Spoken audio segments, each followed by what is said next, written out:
जय हिंद मेरे दोस्तों, आपका स्वागत है आपके अपने YouTube चैनल प्रीतम एकेडमी परिवार में। और मैं हूँ सूरज कुमार। तो कैसे हैं आप लोग? आई होप कि आप लोग अच्छे होंगे, साथ ही साथ स्वस्थ होंगे। बेसिकली आज के इस वीडियो में हम लोग वे सारे बच्चे जो CMMS स्कॉलरशिप पाने के लिए एग्ज़ाम का तैयारी कर रहे हैं, उन सभी के लिए आज का ये वीडियो बहुत ही इंपॉर्टेंट है।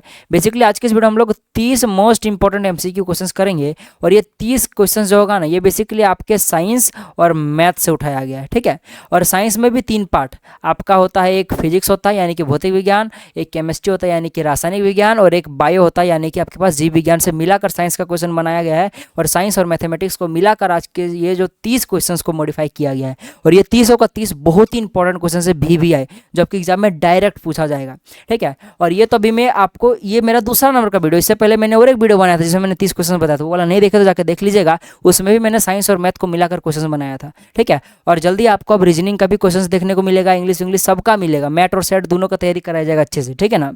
और साथ ही साथ आपको प्रीवियस ईयर का क्वेश्चन यानी कि जो 2022 में जो आपका पूछा गया क्वेश्चन था और जो 2023 में आपका पूछा गया क्वेश्चन था, ये भी आपको जल्दी आज शाम तक आपको या फिर कल सुबह तक आपको देखने को सारा मिल जाएगा, ठीक है। और भाई सब इंपॉर्टेंट क्वेश्चन तो चल ही रहा है, यानी कि सिलेक्शन 100% सुनिश्चित है। बस आपको हमारे साथ बने रहना है, ठीक है। चैनल को जरूर सब्सक्राइब कर लीजिएगा, बार बार मैं बोल रहा हूँ, और अपने दोस्तों को जरूर शेयर कर दीजिएगा ताकि वो भी पढ़ पाए, ठीक है। क्योंकि अकेले अकेले कितना पढ़िएगा अभी बताओ, ठीक है। चलिए पहला नंबर के प्रश्न पर आते हैं। लिखा है कि वायुमंडल में कार्बन डाइऑक्साइड का प्रतिशत है। यानी कि भाई साहब क्वेश्चन पूछ रहा है कि वायुमंडल में कितना प्रतिशत कार्बन डाइऑक्साइड गैस होता है। और कार्बन डाइऑक्साइड को हम लोग CO2 लिखते हैं, याद रखिए बात। तो वायु जैसे कि मान लो 100% है, तो इस 100% में जो आपके पास 0.03% है ना, यही सिर्फ कार्बन डाइऑक्साइड है। सोच के देख सकते हो कितना कम है जो, ठीक है। फिर भी इतनी गर्मी हो रही है, तो 0.03% कार्बन डाइऑक्साइड सिर्फ मौजूद है, ठीक है। तो यानी कि 3 नंबर का ऑप्शन कट हो जाएगा। 100% में सिर्फ 0.03%, कितना कम है सोच के देखो। और ऑक्सीजन लगभग लगभग 21% है, और नाइट्रोजन लगभग लगभग 78% के आसपास में, ठीक है। याद रखिएगा बात। चलिए आगे बढ़ते हैं। और आपको पता ही होगा कि मैं एक क्वेश्चंस को कितने तरह से डील करता हूँ, यानी कि मैं तीर का तार बना के आपको देता हूँ। यानी कि एक क्वेश्चन से और जितना क्वेश्चंस बन सकता है मैं सब कुछ आपको बताता हूँ। तो भाई साहब फुल पैकेज आपके लिए, ठीक है। तो भाई साहब खुश हो जाओ, आपका सिलेक्शन 100% होगा, ठीक है। और इसीलिए मेरा वीडियो लंबा भी बनता है। लंबा बनता है तो आप लोग एक काम कर सकते हो, वीडियो को 2x का स्पीड में करके देखो, यानी थोड़ा स्पीड करके देखो, तो आपको जल्दी जल्दी पार हो जाएगा, ठीक है। परंतु भाई साहब वीडियो को स्किप मत कीजिएगा, क्योंकि एक एक चीज़, एक एक वर्ड बहुत इंपॉर्टेंट है। मेरे प्रत्येक वर्ड से क्वेश्चन बन सकता है। दूसरा नंबर पर लिखा कि पृथ्वी पर मौजूद समस्त जल का कितना प्रतिशत जल पीने योग्य है। अब ये क्वेश्चन आपके लिए रहा। आप लोग कमेंट बॉक्स में क्वेश्चन नंबर 2 लिखेगा और उसका आंसर दीजिएगा कि 2% है कि 2.5% है कि 3% है कि 3.5%। आप लोग कमेंट करके मुझे जरूर बताइएगा। चलिए मैं फिर भी आपको एक हिंट दे देता हूँ, या तो 2% होगा या तो 3% होगा, यानी कि 1 या 3 में ही कोई एक होगा। अब आप लोग कमेंट करके मुझे जरूर बताइएगा, ठीक है। मुझे पता तो चले कि आप लोग कितने बच्चे हो जो एक्टिव हो, ठीक है।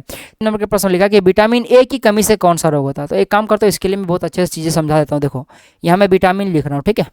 विटामिन मतलब इस तरह, इस लाइन में मैं विटामिन लिखूंगा और इधर में रोग लिखूंगा। क्या लिखूंगा? रोग, यानी उससे कौन सा डिजीज होता है, ठीक है। मतलब उसकी कमी से, ठीक है। तो विटामिन ए अगर आपका शरीर में कम हो जाए तो क्या हो जाता है? रतौंधी हो जाता है। क्या होता है? रतौंधी हो जाता है। और रतौंधी को हम लोग क्या बोलते हैं? दृष्टिहीनता बोलते हैं। क्या बोलते हैं? दृष्टिहीनता बोला जाता है। और दृष्टिहीनता बोलो, या फिर इसको बोल तो उसको क्षीणता भी बोला जाता है। क्षीणता का मतलब, या फिर बोलो दृष्टिहीनता या रतौंधी, एक ही चीज़ है, जिसको इंग्लिश में नाइट ब्लाइंडनेस बोला जाता है। ये किस कारण होता है? विटामिन ए की कमी के कारण से होता है। अच्छा, अगर विटामिन बी की अगर शरीर में कमी हो जाए तो B1 विटामिन B1 की अगर कमी हो जाए शरीर में तो क्या होता है? बेरी बेरी रोग हो जाता है। कौन सा रोग हो जाता है? बेरी बेरी रोग हो जाता है। याद रखिएगा बात, बेरी बेरी। यही अगर मान लो कि विटामिन सी की अगर कमी हो जाए रोग में, शरीर में, तो याद रखिएगा विटामिन सी की कमी होने से स्कर्वी होता है। क्या होता है? स्कर्वी रोग हो जाता है। और यही अगर विटामिन डी की कमी हो जाए तो रिकेट्स हो जाता है। क्या होता है? रिकेट्स हो जाता है। विटामिन डी की कमी से रिकेट्स हो जाता है। इसी प्रकार से अगर मान लो विटामिन ई की कमी हो जाए अगर शरीर में, तो विटामिन ई की कमी से क्या होता है पता है? त्वचा का कुछ कुछ बीमारी हो जाता है। त्वचा के बारे में, त्वचा से कुछ कुछ प्रॉब्लम आने लगता है, यानी त्वचा की कुछ बीमारियां होने लगती है।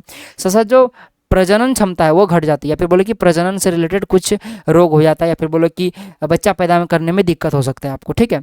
तो ये चीज़ें हो जाती है। और विटामिन अगर के की कमी हो जाए शरीर में तो इसमें क्या होता है कि रक्त का थक्का नहीं बनता है। अगर आपको कभी चोट वोट लग गया तो क्या होगा कि रक्त का थक्का नहीं बनेगा और आपका खून बहने लगता है, ठीक है।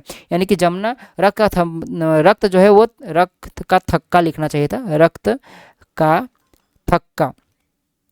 थक्का नहीं बनता, फिर बोले कि रक्त नहीं जमता है, जिस कारण से क्या होगा कि भाई साहब कभी अगर चोट लगे तो वहाँ क्या होगा कि वहाँ पे आपका थक्का बनेगा ही नहीं तो वो खून रुकेगा कैसे, तो खून बहाता चला जाएगा, क्योंकि बहुत ही खराब बीमारी है। ठीक है, तो ये मैंने सारा कुछ आपको लिख दिया, विटामिन ए से, विटामिन B1 से, विटामिन सी से, विटामिन डी से, विटामिन ई से, विटामिन के से क्या क्या होता है सो। ठीक है, और यहाँ तो यानी कि जाहिर सी बात है कि जो ऑप्शन नंबर 1 दिख रहा है रतौंधी, यही करेक्ट हो जाएगा, क्योंकि यही विटामिन ए की कमी से होता है। ठीक है, साथ ही साथ याद रखिएगा रिकेट, जो कि मैंने अभी थोड़ा देर पहले बताया था, आप लोग कमेंट करो, चलो बता ही देता हूँ, विटामिन डी कमी करने से। ठीक है, उसके बाद क्यासियो रकोर, ठीक है, ये सही नाम है इसका। ठीक है, ये होता है आपके पास प्रोटीन की कमी से। किसी कमी से होता है, अगर खाने में अगर आप लोग प्रोटीन की कमी करोगे तो क्या हुआ कि ये जनरली बच्चों में होता है, तो बच्चों का क्या होता है कि हाइट रुक जाता है और पेट फूल जाता है, इसी को क्योसियोरोकर बोला जाता है। ठीक है, तो विटामिन प्रोटीन की कमी से होता है। और जो आपके पास गलगंड, जिसको हम लोग गोइटर बोलते हैं, क्या होता है, गला फूल जाता है। ठीक है, तो ये बेसिकली आयोडीन की कमी से होता है। किसी कारण होता है, आयोडीन की कमी से कारण से, यानी कि नमक वमक ठीक से खाओ भाई साहब। ठीक है,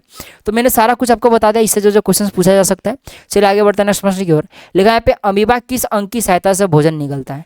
तो अमीबा जो है वो अपने कुटपाद की सहायता से क्या करता है, भोजन को निगलता है। ठीक है, चलिए आगे बढ़ते हैं नेक्स्ट प्रश्न की ओर। लिखा है यहाँ पे, समांगी मिश्रण का उदाहरण है, यानी कौन सा यहाँ पे होमोजीनस मिक्सचर है। समांगी मिश्रण में क्या होता है, जैसे कि मान लो कि आप लोग एक गिलास में अगर मान लो चीनी पानी घोल दिए, तो आप लोग इस गिलास का चाहे यहाँ का चीनी पानी निकालो या यहाँ का चीनी पानी निकालो, चाहे यहाँ का कहीं का भी निकालो, वहाँ पे हर जगह का क्या होगा कि चीनी पानी समान होगा। यानी कि अगर मान लो कि 2 ग्राम चीनी मिल रहा है उस जगह पे, तो और 5 ग्राम अगर जल मिल रहा है, तो हर जगह पे चाहे आप लोग यहाँ का चीनी पानी ले लो चाहे यहाँ का चीनी पानी ले लो, हर जगह पे आपको सेम रहेगा। आप लोग जैसे गिलास में अगर चीनी पानी अच्छा से घोल लो और उसको पियो, तो ऐसा लगता है कि आधा पीने के बाद मीठा कम हो जाता है, ऐसा हो जाता है, ऐसा नहीं ना होता, क्योंकि हर जगह पे समान मात्रा में चीनी घुला होता है। तो जब समान मात्रा में सब कुछ घुला हो तो उसको हम लोग समांगी मिश्रण बोलते हैं। तो आपको पता है कि रेत और लोहे को अगर मिलाओगे तो कहीं पे ज़्यादा लोहा और रेत मिलेगा, कहीं कम मिलेगा। ठीक है, तो यानी कि ये विषमांगी मिश्रण हो जाएगा। ठीक है, उसी हेट्रोजीनस मिश्रण हो जाएगा। उसी प्रकार से मिट्टी और जो पानी का मिश्रण, ये कभी एक जैसा एक अच्छे से मिक्सचर नहीं होता, मिलता नहीं है, यानी कि ये भी क्या हो जाएगा, हेट्रोजीनस मिक्सचर, यानी कि विषमांगी मिश्रण। उसी प्रकार से तेल और पानी कभी मिलता ही नहीं है, तो ये भी हो जाएगा विषमांगी मिश्रण। तो बचा एक जो शक्कर व दूध, शक्कर और दूध को मिला दोगे जब, तो क्या होगा कि दूध मीठा हो जाएगा ज़्यादा, तो दूध को जितना बार आप लोग पियोगे वो सेम मीठा लगेगा, बस सही से घोलिएगा उसको। ठीक है, तो यानी कि ये क्या हो जाएगा, शक्कर एक समांगी मिश्रण हो जाएगा। चलिए आगे बढ़ते हैं नेक्स्ट प्रश्न की ओर। लिखा है यहाँ पे, मैग्नीशियम को अगर आप लोग ऑक्सीजन की उपस्थिति में क्या करते हो, गर्म करते हो। फिर बोलो कि मैग्नीशियम और ऑक्सीजन को अगर रिएक्ट कराओगे तो मैग्नीशियम ऑक्साइड बनता है। ये क्लास 10 का कॉन्सेप्ट है, मुझे पता है आपको समझ में नहीं आएगा। तो यहाँ पूछ रहा है कि ये कैसा परिवर्तन हो रहा है। तो सबको पता है कि देख लो, मैग्नीशियम क्या होता है, बेसिकली ये क्या, एक मेटल है। ठीक है, ये एक रिबन के जैसा होता है। ठीक है, मैंने इस चैनल में मैग्नीशियम को वायु की उपस्थिति में गर्म किया, आप लोग वाला जाके शॉर्ट्स वीडियो जरूर देख लीजिएगा, आपको समझ में आ जाएगा। तो क्या बनता है, एक व्हाइट कलर का क्या बनता है, राख बनता है। तो जो राख बनता है वो क्या होता है, MgO बनता है। अब बताओ, कोई चीज़ जैसे कि मैग्नीशियम था, उसको ऑक्सीजन की उपस्थिति में गर्म कर दोगे तो वो राख बन गया। तो ये जो राख बना, जो कि मैग्नीशियम ऑक्साइड बना, क्या ये राख से वापस से मैग्नीशियम बनाया जा सकता है, नहीं ना। तो जब भी कोई इस प्रकार से रिएक्शन होता है जिससे कोई चीज़ बना और उससे वापस वो चीज़ नहीं बना सकते, तो वो कौन सा रिएक्शन होता है, वो रासायनिक अभिक्रिया होता है। तो इसलिए आपके पास क्या हो जाएगा, 2 नंबर का ऑप्शन करेक्ट हो जाएगा। चलिए, जिसको हम लोग अस्थायी रिएक्शन भी बोलते हैं, जो कि इससे पहले वाला वीडियो में पूछा गया था। ठीक है, लिखा है कि अम्ल सोडियम कार्बोनेट से अभिक्रिया कर कौन सा गैस निकालता है। सबसे पहली बात याद रखिएगा, अम्ल सोडियम कार्बोनेट से अगर अभिक्रिया करेगा तो वो कार्बन डाइऑक्साइड गैस निकलता है। याद रखिएगा बात, तो ये चीज़ तो कभी भूलिएगा नहीं कि कभी भी अगर सोडियम बोल रहा हूँ, अगर कभी भी अम्ल अगर कोई भी अगर कार्बोनेट के साथ अभिक्रिया करता है, कोई भी कार्बोनेट के साथ अभिक्रिया करता है, तो वो क्या देता है, लास्ट में कार्बन डाइऑक्साइड गैस निकालता है। याद रखिएगा बात, तो यानी कि 3 नंबर का ऑप्शन आपका करेक्ट हो जाएगा। चलिए आगे बढ़ते हैं। अच्छा बताओ, इंसुलिन हार्मोन की कमी से कौन सा रोग होता है। अगर इंसुलिन की कमी हो जाए आपके बॉडी में, या फिर इसका हार्मोन सही स्रावित ना हो, तो मधुमेह रोग हो जाता है। यानी कि कौन सा रोग हो जाता है, आपके पास डायबिटीज़ हो जाता है। ठीक है, चलिए आगे बढ़ते हैं। निम्नलिखित में से विलुप्त जंतु, यानी कि मैंने इससे पहले वाला वीडियो में बताया था, विलुप्त जंतु, संकटापन्न जंतु। तो भाई साहब, विलुप्त जंतु किसे बोलते हैं, जो कि पहले था परंतु अभी मौजूद नहीं, यानी वो पूरी तरह से खत्म हो चुका है। तो वो क्या है, स्टारफिश अभी भी मिलता है आपको, यानी कि ये विलुप्त नहीं हुआ है। ठीक है, समुद्री घोड़ा अभी भी मिलता है आपको, समुद्री घोड़ा जो कि एक टाइप का मछली जैसे समझ लो ना, जो कि समुद्र में पाया जाता है। स्टारफिश भी आपको समुद्र में मिलेगा, तारा मछली। ठीक है, कौवा तो सबको देखता है। ठीक है, भले अभी कम हो गया कौवा की संख्या, परंतु भाई साहब अभी दिखता है। परंतु जो डायनासोर था ये विलुप्त हो चुका है। इससे पहले वाला वीडियो मैंने बताया था, डायनासोर एक विलुप्त जंतु में आता है। ठीक है, इसलिए 3 नंबर का ऑप्शन आपका करेक्ट हो जाएगा। चलिए 10 नंबर प्रश्न पर आते हैं। झारखंड का राज्य पक्षी है, तो सबको पता है कि कोयल, कुकू। ठीक है, तो आपके पास 2 नंबर का ऑप्शन आपका करेक्ट हो जाएगा। और भारत का मोर। चलिए आगे बढ़ते हैं नेक्स्ट प्रश्न की ओर। लिखा है कि जल जीवों में शोषण होता है। तो जल जीव जो होता है वो बेसिकली अपने गलफड़े के द्वारा क्या करता है, शोषण करता है। मछली अपने गलफड़े द्वारा शोषण करता है, याद रखिए बात। तो जल जीव में अगर बात करें तो जनरली वो अपने गलफड़े के साथ शोषण करता है, तो इसलिए गलफड़ा सही आंसर हो जाएगा। चलिए आगे बढ़ते हैं नेक्स्ट प्रश्न की ओर। मानव मस्तिष्क को सुरक्षा कौन प्रदान करता है? तो खोपड़ी, स्कल, यानी कि जो हमारा खोपड़ी है, जो हमारा हड्डी है सिर का, वो क्या करता है, अंदर के मस्तिष्क को बचाए रखता है। ठीक है, तो आपके पास 1 नंबर का ऑप्शन आपका कट हो जाएगा। अच्छा, दाब का मानक है। इससे पहले वाले वीडियो में मैंने पूछा था कि दाब का ऐसा मात्रक क्या, दाब का मात्रक क्या था, दाब का ऐसा मात्रक क्या था, पास्कल होता है। परंतु भाई साहब यहाँ पे पूछा गया है कि दाब का मानक है, यानी कि उसका यूनिट पूछा गया है। तो यूनिट क्या होता है दाब का? दाब जिसको प्रेशर बोलता है, लिखा है दी प्रेशर ऑफ यूनिट। ठीक है, यानी कि दी यूनिट ऑफ प्रेशर आपको पूछा है। तो भाई साहब प्रेशर का जो यूनिट होगा वो क्या होगा समझो। प्रेशर के उसके लिए आपको फॉर्मूला आना चाहिए। प्रेशर को पी से दिखाया जाता है, तो प्रेशर का फॉर्मूला होता है एफ बाय में ए, यानी कि एफ का मतलब होता है बल, हिंदी में लिख देता हूँ, बल बटे में यहाँ पे क्या होता है, क्षेत्रफल। क्या होता है, क्षेत्रफल। प्रति एकांक क्षेत्रफल में लगने वाले बल को ही क्या बोलते हैं हम लोग, दाब बोलते हैं।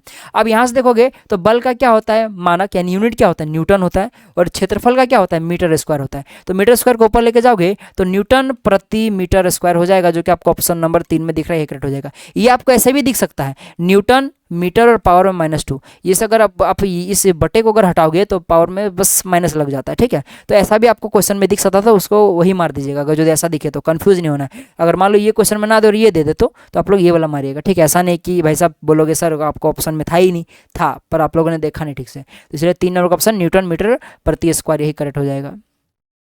चलिए आगे बढ़ते हैं। लिखा है कि सीपीयू का भाग है, यानी कि जो कंप्यूटर होता है, जैसे कि मैं इस कंप्यूटर में वीडियो रिकॉर्ड कर रहा हूँ, तो सीपीयू का कौन सा भाग है? देखो माउस, कीबोर्ड, स्क्रीन सब बाहर में होता है। ठीक है, सीपीयू के अंदर में नहीं होता है, परंतु मेमोरी जो हो गया ये सीपीयू के अंदर पाया जाता है। इसलिए आपके पास 1 नंबर का ऑप्शन करेक्ट हो जाएगा। देखिए बहुत ही इंपॉर्टेंट प्रश्न आ गया है।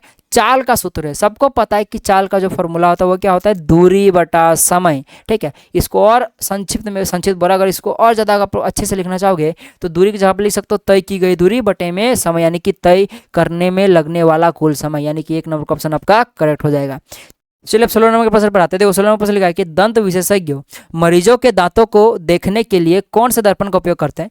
तो जो दंत चिकित्सक होते हैं या फिर बोलो कि जो डेंटिस्ट होते हैं, वो बेसिकली दांतों को बड़ा आकार देखने के लिए वो क्या करते हैं, अवतल दर्पण का उपयोग करते हैं। 3 नंबर का ऑप्शन करेक्ट हो जाएगा। और मैंने इससे पहले वाले वीडियो मैंने बताया था कि चाहे दाढ़ी बनाने के लिए बोलो, जिसको हजामती बोला जाता है, या फिर गाड़ी का हेडलाइट बोलो, ठीक है, या फिर सोलर कुकर बोलो, इन सभी में अवतल दर्पण का उपयोग किया जाता है।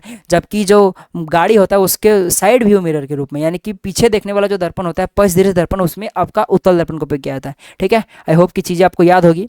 चलिए आगे बढ़ते हैं नेक्स्ट प्रश्न की ओर। देखो 17 नंबर के प्रश्न में लिखा है, देखो लिखा है कि सिरोही जिले में स्थित अभ्यारण्य है, यानी कि कौन सा यहाँ पे सिरोही जिले में स्थित अभ्यारण्य है? तो बता दूं कि भाई साहब जो यहाँ पे लिखा हुआ है आपके पास माउंट आबू अभ्यारण्य, ये बेसिकली सिरोही जिले में है, जो कि ये कहाँ पड़ता है, राजस्थान में पड़ता है।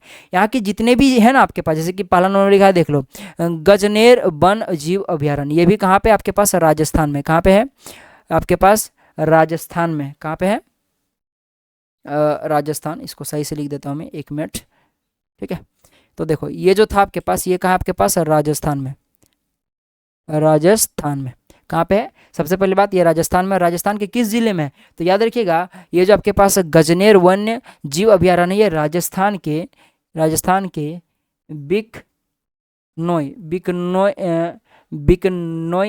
बिकनोई जिले में। ठीक है, उसी प्रकार से अगर मैं बात करूँ सीता माता अभ्यारण्य, तो सीता माता अभ्यारण्य ये भी राजस्थान में। कहाँ पे है? राजस्थान में। और राजस्थान के किस जिले में? तो याद रखिएगा प्रतापगढ़ में। कहाँ पे है?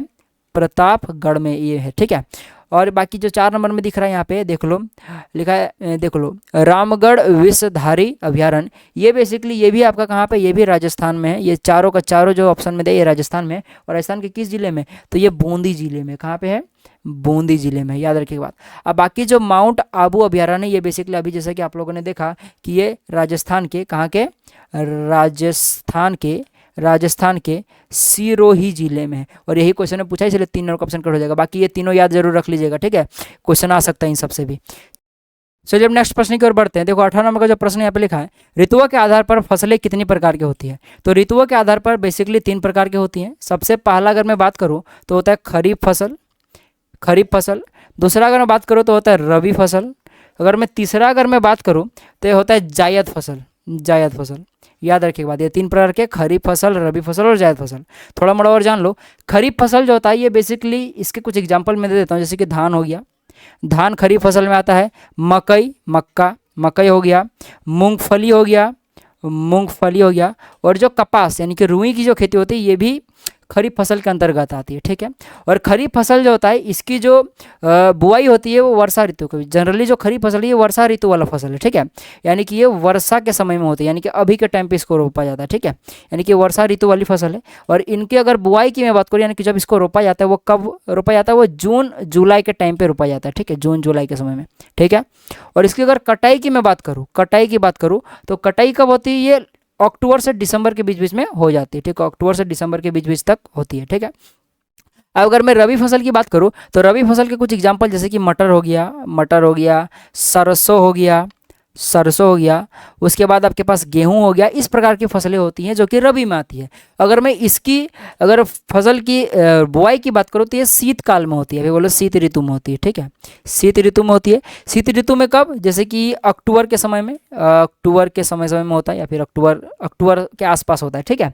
और इसकी कटाई की अगर मैं बात करूँ तो इसकी कटाई कब होती है, मार्च तक हो जाती है, ठीक है। यानी कि मार्च तक इसकी कटाई होती है, ठीक है। अच्छा, जायद फसल अगर मैं बात करूँ तो इसका कुछ एग्जांपल जैसे कि जितने भी दलहनी फसल यानी कि जितने दाल वाले फसलें होते हैं ये सभी जायद में आते हैं। दलहनी फसल हो गया, कुछ सब्जियां हो गया, ये सब कहाँ आती है, सब जायद फसल में होती है। और ये सब कब उगाई जाती है, ये सभी का सभी ग्रीष्म काल में रोपाई जाती है, ठीक है, ग्रीष्म काल में, ग्रीष्म ऋतु में, ठीक है। और इसीलिए आपके पास इसको जायद को ग्रीष्म फसल भी बोला जाता है, ठीक है। और अगर मैं इसकी बुआई की बात करूँ तो ये लगभग मार्च से जून के बीच बीच में ये बोया जाता है, ठीक है। तो इस प्रकार से मैंने खरीफ, रबी और जायद के बारे में बहुत कुछ बता दिया। और इसी सब से अगर आपका क्वेश्चन आना रहेगा तो बस इतने से आएगा, इससे बाहर नहीं आएगा। तो बस आपको क्या करना है, बस आपको याद रखना है, बस आपका काम याद रखने का, ठीक है। बाकी बताने का काम मेरे ऊपर छोड़ दो।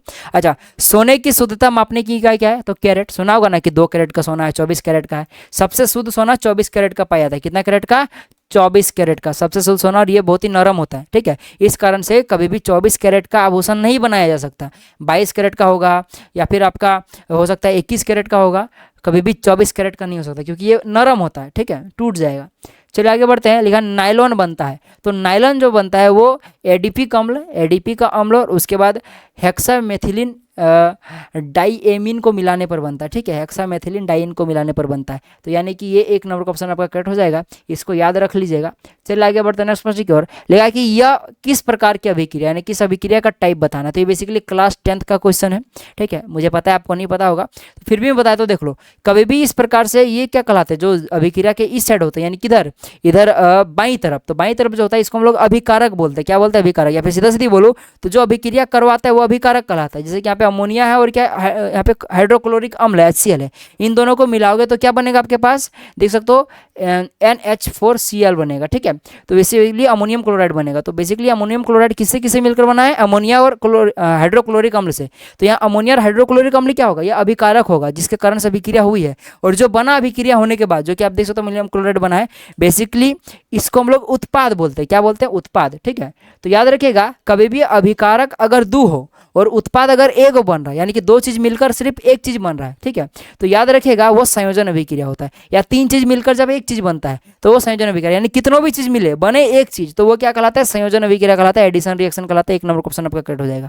चलिए आगे बढ़ते हैं नेक्स्ट प्रश्न की ओर। अच्छा, ग्लोबल वार्मिंग है, तो ग्लोबल वार्मिंग क्या है, सबको पता है, तापमान बढ़ना ही ग्लोबल वार्मिंग है। और इसका मुख्यतः कारण कार्बन डाइऑक्साइड गैस है, ठीक है, जो कि मोटे 0.03% है, ठीक है। तो ये 1 नंबर का ऑप्शन करेक्ट हो जाएगा। चलिए आगे बढ़ते हैं। मानव रुधिर का लाल रंग किसके कारण होता है, तो जो मानव रक्त का रंग जो लाल होता है वो हीमोग्लोबिन के कारण होता है। तो 2 नंबर का ऑप्शन आपका करेक्ट हो जाएगा। चलिए अब नेक्स्ट प्रश्न की ओर बढ़ते हैं। देखो यहाँ 24 नंबर का प्रश्न, यहाँ से आपका मैथमेटिक्स शुरू हो गया, ठीक है। देखो सबसे पहला प्रश्न आपके पास है -1/2, ठीक है, डिवाइडेड अपॉन, बड़ा ब्रैकेट है यहाँ पे, फिर ये छोटा ब्रैकेट -1/3, फिर डिवाइड है आपके पास 2/7 और बड़का ब्रैकेट क्लोज कर दिया गया। तो जिसको भी बोर्ड मास आता है वो इजीली बना लेगा। बोर्ड मास जिसको आपको आता है BODMAS, बोर्ड मास जिसको आता है वो आराम से बना लेगा। बाकी नॉर्मली बनाया जा सकता है, जैसे कि -1/2 का -1/2 डिवाइड का डिवाइड रह गया, ठीक है। अब देखो इस बड़का ब्रैकेट के अंदर वाला मैं सारा काम करता हूँ। सबसे पहले छोटा ब्रैकेट काम जब होगा तो ये जैसा का तैसा रह जाएगा, ठीक है, क्योंकि कुछ है नहीं अंदर में करने को। अभी डिवाइड का डिवाइड हो जाएगा। एक काम करता हूँ मैं थोड़ा सा डायरेक्ट यहीं शॉर्ट ही बना देता हूँ, ठीक है। अब आपको पता है कि जब डिवाइड को आप लोग मल्टीप्लाई में कन्वर्ट करते हो तो इधर वाला टर्म घूम जाता है, यानी कि 2/7 है तो 7/2 हो जाएगा, यानी कि गुना में यहाँ 7/2 हो जाएगा। अब देखो ये 1/2 का 1/2 है, -1/2 और ये डिवाइडेड अपॉन, अब देखो यहाँ तो कुछ कटा छटा होगा नहीं, यहाँ पे भिन्न का गुणा जो कि आपको कुछ दिख नहीं रहा है जो कि कटेगा, सो डायरेक्ट गुना कर दो। एक 7 के साथ गुना होगा तो कितना हो जाएगा, आपके पास 7 का 7 ही रहेगा, और नीचे जब 3 2 से गुना होगा तो कितना हो जाएगा, 6 हो जाएगा। और ये -2 भूलो मत, यानी कि माइनस यहाँ पे, यानी कितना हो जाएगा, -1/2 भागा में -7/6। कभी भी भागा और माइनस यानी कि 2 चिन्ह एक साथ नहीं रह सकते, इसलिए मैं यहाँ पे क्या करता हूँ, छोटा ब्रैकेट लगा देता हूँ, ठीक है। तो -1/2 हो गया। अब भागा को, इस भाग को अगर मैं गुणा में कन्वर्ट करना चाहूँ, अगर मैं इस भागा को अगर गुणा में कन्वर्ट करना चाहूँ तो फिर से अगेन क्या होगा, ये वाला टर्म यानी कि -7/6 पलट जाएगा, यानी कि गुणा में कन्वर्ट करने पर ये 6/7 हो जाएगा, और -2 भूलना नहीं, ठीक है। अब देखो यहाँ से कट जाएगा, 2 1 के 2, 2 3 6, ठीक है। अब देखो ये, अब कुछ तो कटेगा नहीं, तो अब गुना कर दो, तो देख सकते हो ये माइनस माइनस गुना होगा तो प्लस हो जाएगा, 1 3 के साथ गुना होगा तो 3 का 3 रह गया, 1 7 के साथ गुना होगा तो 7 हो जाएगा, यानी कि 3/7 प्लस का आंसर सही हो जाएगा, जो कि आपके पास 3 नंबर में दिख रहा है, यही करेक्ट हो जाएगा। चलिए आगे बढ़ते हैं, ये भी देखो उसी प्रकार प्रश्न है वो, जो कि बहुत ही ईजी है। यहाँ पे क्वेश्चन में लिखा है कि देखो 2.1/5 भागा में 3/5, तो इस पूर्णांक को मैं तोड़ देता हूँ, कैसे तोड़ा जाता है, 2 को 5 के साथ गुना कीजिए, कितना हो जाएगा, 10 हो जाएगा। अब जो 10 आया उसको ऊपर में जितना उससे जोड़ा जाता है जो कि 1 है, तो कितना हो जाएगा, 11, और 11 और यहाँ पे भर में कितना था, 5, तो जिसको जितना था उसको जैसे तैसे उतार दो, यानी कि 11/5 हो गया। अब ये भागा को गुणा में कन्वर्ट करोगे तो क्या हो जाएगा, ये पलट जाएगा, यानी कि 5/3 हो जाएगा। अब 5 5 गया तो क्या बचा आपके पास, 11/3 बचा, जो कि ऑप्शन नंबर 4 में दिख रहा होगा, यही करेक्ट हो जाएगा। अब देखो ये प्रश्न बहुत ईजी प्रश्न है, देखो लिखा है कि दिए गए त्रिभुज में कोण ए का मान, यानी इस कोण ए का मान देख लो 80 डिग्री दिया हुआ है। आपको पता है कि देख लो ये जो ए बी भुजा है ये बराबर है किसका, AC का, यानी कि ये क्या एक प्रकार का समद्विबाहु त्रिभुज है, ठीक है। आपको कोण बी और कोण सी का मान निकालना है, ये वाला कोण और ये वाला कोण का मान निकालना है। तो एक चीज़ बताओ, आप लोगों ने पढ़ा होगा, और नहीं पढ़ा होगा तो सुन लीजिए। देखो अगर आप लोगों ने नहीं पढ़ा तो देख लो कि भाई साहब अगर ये वाला अगर भुजा और ये वाला भुजा अगर आपस में बराबर हो, ठीक है, किसी त्रिभुज की अगर दो भुजा अगर आपस में बराबर है तो उसके सम्मुख कोण भी बराबर होते हैं, यानी कि अगर ये दोनों भुजा आपस में बराबर है तो इसके सामने वाला कोण ये वाला और इस भुजा के सामने वाला कोण आपस में बराबर होगा। चूंकि ये वाला भुजा और ये वाला भुजा आपस में बराबर है तो ये दोनों कोण भी आपस में बराबर होगा। अगर मान लो इसका वैल्यू अगर मान लो 80 डिग्री है तो इसका भी वैल्यू कितना होगा, 80 डिग्री होगा। अब बात हमें पता ये लगाना कि भाई साहब इनका वैल्यू कितना होगा। सो तो देखो हमको फिलहाल ये तो पता चल गया कि कोण बी जो होगा वो कोण सी के बराबर होगा। अब कितना कितना होगा हमें नहीं पता, तो डायरेक्टली आप लोग ऑप्शन पुट करके देख सकते हो। आपको पता है कि तीनों कोणों का योग कितना होगा, 180 डिग्री होगा। अगर एक 80 दिया है तो बाकी दोनों मिलाकर कितना होगा, जाहिर सी बात है 100 डिग्री होगा। कितना डिग्री होगा, 100 डिग्री, तब ना 100 डिग्री और ये 80 डिग्री मिलाकर 180 डिग्री होगा। अब जब ये दोनों मिलाकर 100 डिग्री होगा और दोनों बराबर है तो एगो कोण का मान कितना होगा, 50 डिग्री, तो ये भी तो 50 डिग्री होगा ना, तब दोनों मिलाकर 100 डिग्री होगा ना। और इन दोनों 100 को मिलाकर और इस 80 को मिलाकर टोटल मिलाकर 180 डिग्री होगा, जो कि त्रिभुज के कोणों का योग 180 डिग्री होता है। तो यानी कि एक कोण कितना डिग्री होगा, 50 डिग्री, यानी कि और चूंकि कोण बी और कोण सी आपस में बराबर है यानी कोण बी का मान भी 50 डिग्री होगा और कोण सी का मान भी 50 डिग्री होगा, जो कि ऑप्शन नंबर 4 में दिख रहा है। ठीक है, चलिए आगे बढ़ते हैं नेक्स्ट प्रश्न की ओर। देखा कि पृथ्वी की सूर्य से लगभग दूरी, यानी कि पृथ्वी से सूर्य की दूरी देख लो, जो कि इतना बड़ा है, इतना किलोमीटर है, तो इस दूरी को वैज्ञानिक संकेतन का मान होगा। यानी कि भाई साहब देखो यहाँ पे लिखा है कि 15 दिया है और यहाँ पे 2 जीरो है, फिर 2 जीरो है, फिर उसके बाद देख लो जीरो, यानी कि कहाँ दाएं सैकड़ा, हजार, 10,000, लाख, 10 लाख, करोड़, 10 करोड़, यानी कि 15 करोड़ लगभग किलोमीटर दूर है पृथ्वी और सूर्य का डिस्टेंस। ठीक है, अब इतना बड़ा चीज़ बार बार लिखने और बोलने में थोड़ा सा परेशानी होता है, इसीलिए इसको वैज्ञानिक संकेतन में शॉर्ट रूप में लिखा जा सकता है, जो कि कैसे लिखा जाता है देखो।